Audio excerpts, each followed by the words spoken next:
Okay, so now for the face brushes. This is a concealer brush, and it's fairly small, which I like. I don't like my concealer brushes to be very big. It's very like stiff, and I think it applies concealer really well. It can be used with anything, like you could use this with cream eyeshadow or even your eye primer. I don't know why you'd want to use a brush for primer. You could just use your finger, but you could use it for concealer, of course, and I really like this brush. It works really well.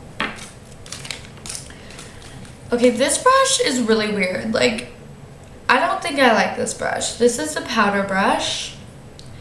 It's just really like kind of stiff, and like the shape's really weird, and I don't like it for applying my powder. I'd rather use this one. This is like the complexion brush, which I guess, I mean, these are probably used for the same thing, but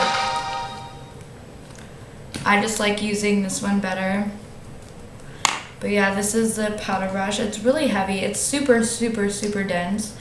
Sometimes I like to use it as my like contour right here. And like it's really good to blend that out. So that's why I like this brush. But I wouldn't use it for powder. Yeah, I don't know. It doesn't really say much about this one. It just says it's full coverage and whatnot. So the next one is this complexion brush, and it's fairly like flat. This one's not very dense. I like it to apply like my translucent powder after, like, to set my foundation, because it's not like so dense that it applies a lot. Like, it works really well if you just like pat it on and like brush it. I like it. I mean, I think it's kind of good to have like kind of a thin brush because it just doesn't apply as much powder, and I don't want to look cakey, you know? So yeah, this one, it says it could be used with pressed, loose, or translucent powders, or blush, or bronzer. I actually use this for bronzer too.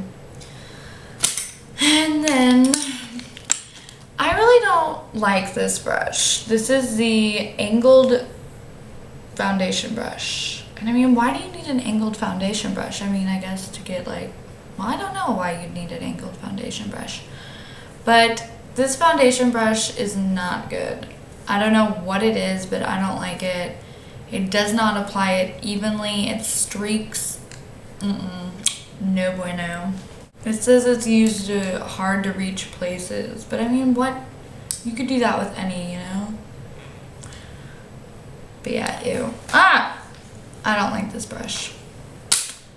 Last but not least, I have my little fan brush, and I have always wanted one of these, and I mean, really, I just use it to sweep fallout.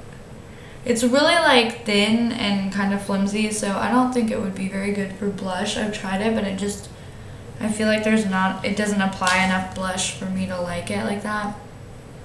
I've used it as a contour for my cheeks. It worked well for that. And it also works really well to like blend out your contour. So that's the fan brush.